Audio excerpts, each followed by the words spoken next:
Hey everybody, welcome to Obscurities and Miniatures, and my fingers are filthy and stained with paint and washes, so that can only mean one thing. It is time for our weekly painting progress. And check out this little goofball from Dragon Trapper's Lodge.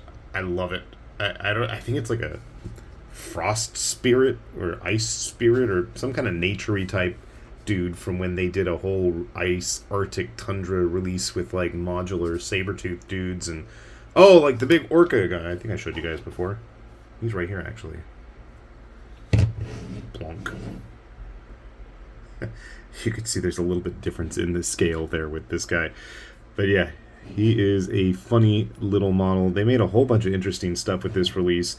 And if you've never seen any of these videos that I put up every Monday, I have links to all this stuff. So if you want giant orca monsters or little furry Ewok-looking ice spirits, you will be able to grab those yourself. What else we got this week? Okay, so I was painting a bunch of other stuff, which we'll show off later this week, actually, but I've been in samurai mode, so that means more Kyoshineko models. These are 3D printed, but I really like him, and nobody makes this kind of stuff. So he did a whole set of Tengu a while back, very simply painted, and unfortunately the stitching on his armor was all done in green, and it just seems to have blended in with the black armor plates, so maybe I need to go back and do something different with those, and give him some Shifu-like white eyebrows. And I guess to fight him, and then I zoom the camera in a little bit, this was another Kyoshineko model. It was a remix of, I'm assuming, what was supposed to be a Lion Clan style model for Legends of the Five Rings, which I broke the sword off of, unfortunately, and lost the hilt of, so it looks kind of weird, but it is what it is. I'm going to probably go back and put some highlights on that fur of his. I don't think it came out obvious enough, and everything kind of blended together, unfortunately.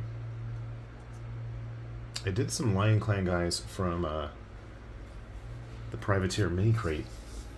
I gotta dig them out and see how they turned out. I'm sure there's more samurai where these guys came from. Let's see what else. Oh, this fun, bizarre Station Forge model. It's like a robot priest. I don't know what's going on with him. Oh, why he's got a skull and all kinds of bells and goodies hanging off him. He actually came with a bunch of wandering, well, at least to me, they look like wandering Kenshiro mecha. I think they're supposed to be like Castellan, Castellax type Admech looking robots, but maybe we'll get around to doing some of them too. This guy's so unique and interesting. I have a feeling he'll end up in a 5 parsecs crew. And here we got a Titan Forge guy to accompany him. They did a couple of Warforged models with various monk-like weapons and attire. And I'm not liking that blue stripe. I should replace it. It doesn't look right. It's like almost the same color as his weapons and his eyes. It was originally red. You can see a little remnants of that. Otherwise, he was kind of a test run. I was trying to find a good khaki-ish brown, dirty color for doing those Ashway Nomads for Necromunda. And I keep talking about week after week and have yet to actually paint one, but hey, what do you know? Someday, maybe we will. And then I kept goofing around with the Bulldog set from Wargames Atlantic. Figured I should try doing some of the Brody Helmed guys. And then we'd stick some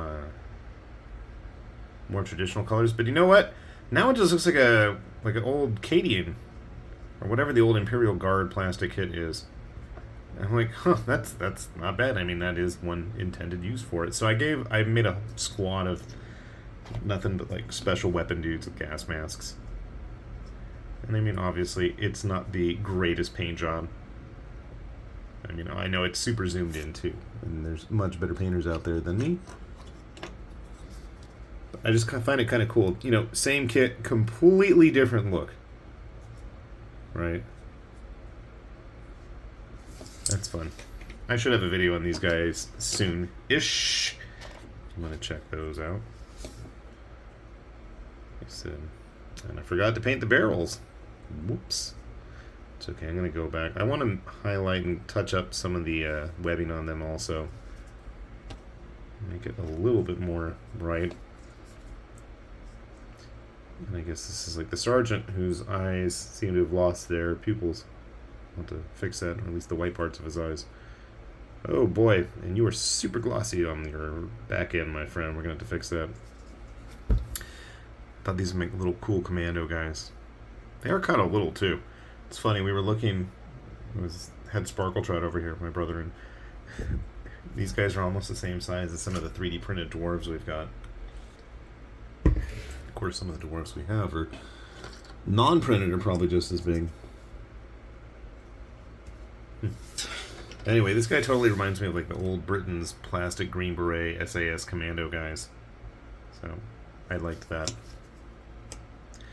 And as I've said repeatedly, and even though it just seems to be never ending, we keep on painting Kingdom Death models. This is the female version of the Goblin King pinup. I gotta find where the male version is. She's rather over the top. Looking back though, you know what? I think I did a better job with the male version. I'm liking that one more. But at least they can be together now. I did a better job getting like those lines on his pants. It's funny how much the Kingdom Death models have grown over the years. And I mean the Silence model, is it Silence? I don't remember what the Silent? I don't remember what it's called now. It's an old Black Friday kit. It's like even dwarfed by them. Should get some of the 3D printed ones. So yeah, slowly but surely we are making progress on that pile of pinups, which is kind of cool. And I still have like 2 boxes I haven't even touched yet.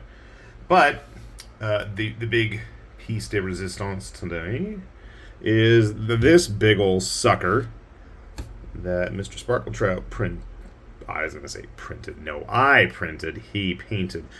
This is actually the Mark III version of the Feudal Guard Walker that the Maker's Cult have put out. And I'm not 100% sure. I don't want to misquote which person made it. There's a couple of different designers for the Maker's Cult. But you can see he did it in his AdMech house colors here. And griped profusely about having to paint those cogs with a paintbrush, and I absolutely don't envy him that, and completely agree.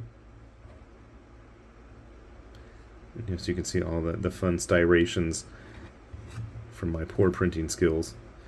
But you know what, we're super zoomed in too. I gotta say, well, not zoomed in enough, but I like the dry brushing and highlighting Sparkle Trout tends to do on his metallics. Makes them really pop out and shine.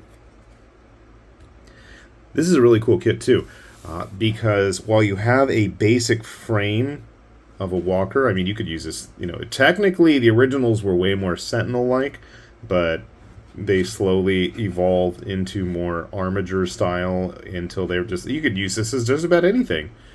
Dreadnought, I mean, obviously, if you have a smaller base for it. This is like an 80, it looks like.